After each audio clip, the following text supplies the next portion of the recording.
ស្ត្រីម្នាក់បានចៃដន្យពេលកំពុងបោកកំរើអត់ភ្លាមនោះឡានទំនើបមួយបានទាញឡើងក្បែរគាត់ហើយបន្ទាប់មកបុរសនេះចុះមកគាត់បានសួរស្ត្រីស្រស់ស្អាតថាតើវាពិបាកក្នុងការបោះតាមផ្លូវដែរឬទេនៅពេលអ្នកលឺនារីស្រស់ស្អាតនិយាយថាខិតខំបុរសនោះបានដកកាត់មាសខ្មៅចេញពីហោប៉ៅរបស់គាត់ហើយប្រគល់ឲ្យគាត់និយាយពីកាត់នេះវាមានតម្លៃសុទ្ធរបស់ខ្ញុំទាំងអស់ឥឡូវនេះខ្ញុំចង់ផ្ដល់នូវលក្ខណៈសម្បត្តិទាំងនេះដល់ស្ត្រីស្រស់ស្អាតដើម្បីទទួលមរតកតើមានអ្វីខុសជាមួយគូក្បាលរបស់ស្ត្រីភ្លាមស្ដីបន្ទោសបុរសនោះទេខ្ញុំមិនរំពឹងថាបុរសពិតជាឈឺទេប៉ុន្តែមិនមែនគូក្បាលទេវាប្រែថាបុរសនេះទើបតែត្រូវបានគេធ្វើរោគវិនិច្ឆ័យថាមានជំងឺស្ថានីយ៍នៅសល់តែ3ថ្ងៃទៀតប៉ុណ្ណោះដែលត្រូវបញ្ជាទិញដូច្នេះខ្ញុំមានគម្រោងទុកទ្រព្យសម្បត្តិរបស់ខ្ញុំទៅមនុស្សដែលមានវាសនាដោយមិននឹកស្មានដល់ស្ត្រីស្រស់ស្អាតមិនត្រឹមតែជឿពាក្យមិនសមហេតុផលរបស់បុរសនោះទេនាងបានឈោងទឹកដៃរបស់បុរសនោះដោយផ្ទាល់ហើយចាប់ផ្ដើមធ្វើរោគវិនិច្ឆ័យគាត់ក្នុងរយៈពេលតែ2វិនាទីស្ត្រីបានវិនិច្ឆ័យស្ថានភាពរបស់គាត់យ៉ាងត្រឹមត្រូវវាប្រែថាស្ត្រីដ៏ស្រស់ស្អាតនេះពិតជាវិជ្ជបណ្ឌិតដ៏ល្បីល្បាញ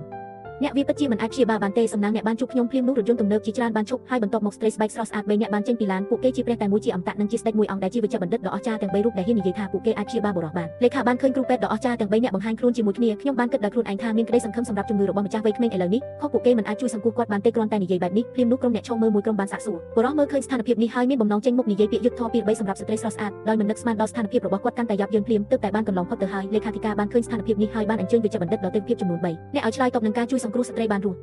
នៅក្នុងភាពស្ងាត់ស្ងៀមអស់រយៈពេលជាយូរមកហើយមិនចង់ចូលរួមក្នុងរឿងនេះទេប៉ុន្តែថ្ងៃនេះគាត់ត្រូវបានផ្លាស់ប្ដូរដោយសេចក្តីសប្បុរសរបស់បុរសដូច្នេះខ្ញុំជិះកង់អគ្គិសនីជាមួយពួកគេទៅផ្ទះបុរសនោះវាបានប្រែក្លាយថាលោកស្រីសៀងបានបញ្ចេញពាក្យនៅក្នុងរង្វង់រួចហើយតើអ្នកណាអាចជួយសង្គ្រោះកូនប្រុសរបស់គាត់បានតើអ្នកណាអាចក្លាយជាម្ចាស់ស្រីនាពេលអនាគតនៃអាជីវកម្មនេះបានតាក់ទាញវិជ្ជបណ្ឌិតដ៏អស្ចារ្យទាំង3ឲ្យមកចម្ងាយ1000ម៉ៃល៍វិជ្ជបណ្ឌិតដំបូងនិងស្ដេចវិជ្ជបណ្ឌិតបានយកជីបចរសម្រាប់បុរសនោះម្ដងមួយមិនមានអ្វីដែលពួកគេអាចធ្វើបានអំពីជំងឺរបស់បុរសទេខ្ញុំបានឃើញថាវិជ្ជបណ្ឌិតដ៏អស្ចារ្យទាំង3នាក់អស់សង្ឃឹមនៅពេលនេះស្ត្រីនៅខាងបាននិយាយថានាងអាចរស់នៅជារៀងរហូតប៉ុន្តែគាត់ត្រូវបានគេមើលងាយដោយព្រះនៃឆ្នាំស្ត្រីបានឃើញអាកប្បកិរិយារបស់ពួកគេហើយងាកទៅចាក់ចេញប៉ុន្តែលេខាធិការបានបញ្ឈប់គាត់បន្ទាប់ពីធ្នូជ្រើខ្ញុំបានអង្គរស្ត្រីនោះឲ្យមកជួយសង្គ្រោះមើលគ្នាទៅវិញទៅមកដោយស្មោះស្ត្រីមិនខ្វល់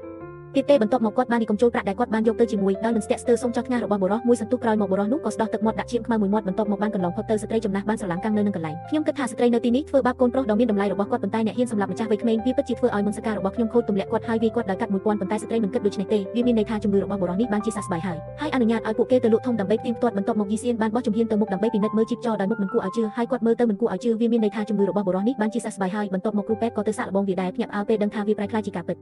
នោះហើយជាពេលដែលមនុស្សបានដឹងដើមកំណើតនិងអត្តសញ្ញាណរបស់ស្ត្រីពិតជាមិនសាមញ្ញទេនេះជាអ្វីគ្មានប្រវត្តិខ្ញុំជាអ្នកសម្អាត